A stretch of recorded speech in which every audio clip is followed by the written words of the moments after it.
So, day 2 begins. Here we are in Aberfoyle, heading to Calendar and then to Strathyre. Bigger day than normal today. It's one of the biggest days of the route, but looking forward to getting started and seeing what we see on the way today.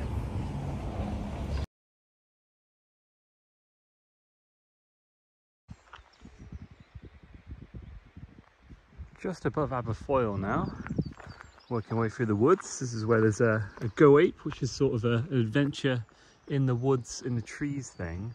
You can see these really old oak trees, and they've got like lichen on them as well, so you can tell they've been around for a very long time.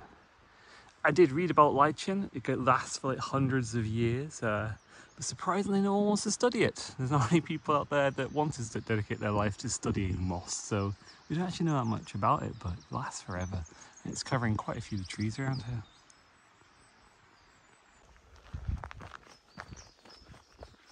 Ooh. Oh, I feel a lovely pair of coconuts. So much nicer being in a real forest, so you know, you get all this different stuff on the ground, lots of different trees, there's Scots pines, all sorts of things, and you can see little animals running around and stuff. It's a much nicer second day here on the Aberfoyle way. Rather than walking along sort of B roads and stuff, you're walking through forest today. So it's a substantially much better experience.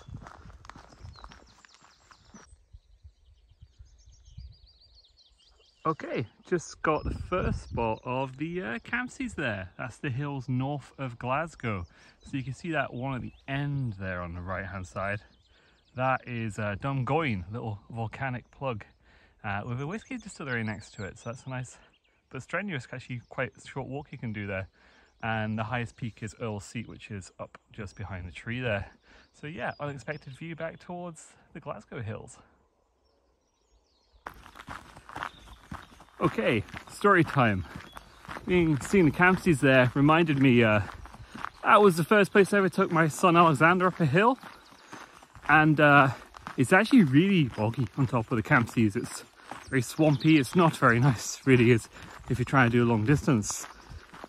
And while we were up there, my son said, "Daddy, there's a frog in my shoe." I'm like, "Don't be silly, son. There's not a frog in your shoe." Look at the back of his shoe. Lo and behold, tiny little frog sitting in the back of his shoe. So now every single time he gets his foot a little bit wet, he thinks there's a frog back in it. And you know what? I can't tell him there's not.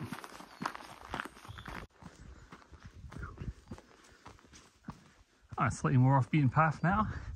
Going past what was a plantation of forest. I think all that wood pretty much goes to make your furniture. So an IKEA near you. And you can see they've planted the next generation here.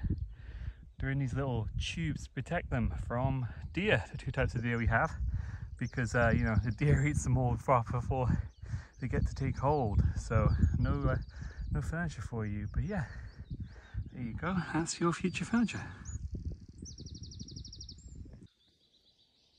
Getting into an interesting bit where quite a lot of trees have fallen down, but you can see here someone's come along with some paint and found a way through it all, but you know, still got to look out for what the forestry people call these widowmakers here, because they are liable to fall.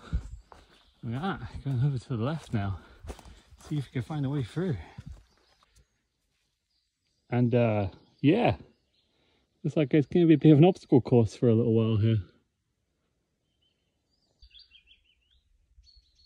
Well, that was an eventful little detour, probably about 5 minutes, but yeah, you had to find your way through the forest pretty much there. There was some painted bits, but hey, look at this. Out of the plantation and onto some sort of tussocky ground.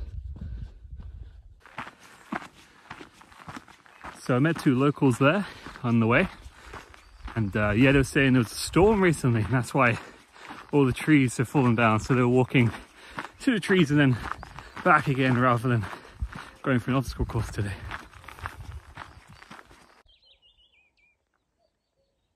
Just got to a vantage point here on the way, and you can start to see down there a lot of vernacular.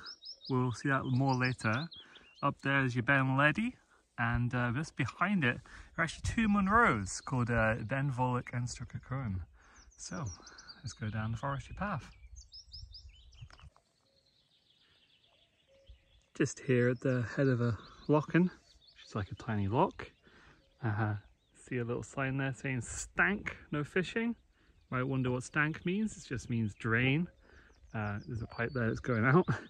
And there's a lovely little boat here called Dreams Come True, or Dream Come True. And it's, you know, it's kind of sunk. So I don't know what that says about dreams.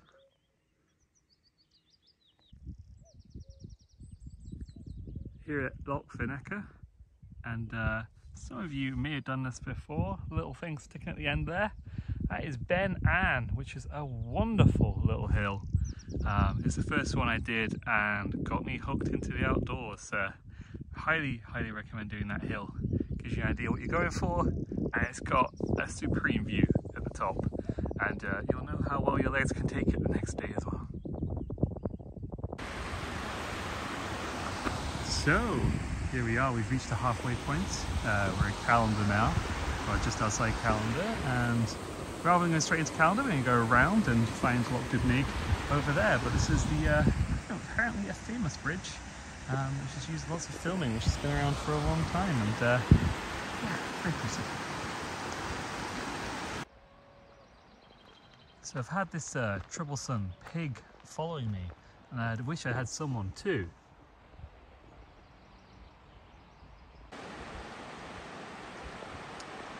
And here we are near the Falls of Lenny, just outside Callander. So you can see all this water coming down here along the Highland boundary fault, going towards Callander. And it's really nice here walking along next to the river on our way towards Loch Dubnaig.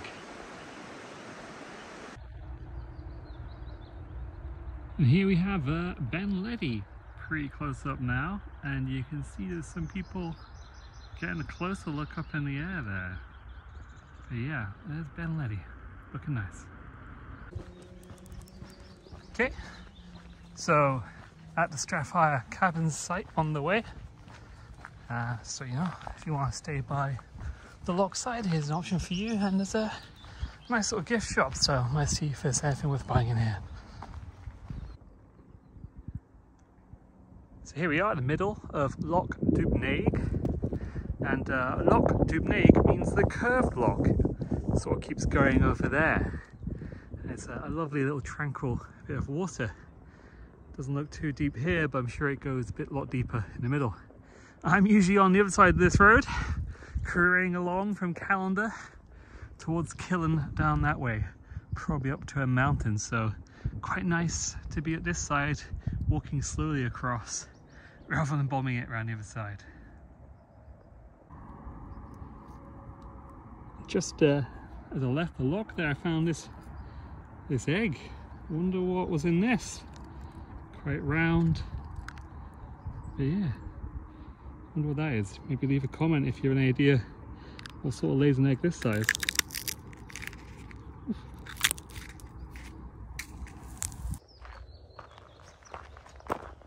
So a very big day, but quite nice to see a little sign for Strathyre saying 1 mile away there. Callander back the way 8 miles. So just 1 more mile alongside the loch. Finally coming into Strathyre, and here we go. Nice little wooden suspension bridge to greet us here. Oh, and look, an advertisement for a cafe. Whoa, that is a goes up and down a fair bit. Nice. So here we are at the end at the Munro Inn in the pretty small town of Strathyre. And just behind me there you can see the main street, and that's probably Ben Levy at the top there as well. A long walk today, but super nice. Looking forward to tomorrow as well.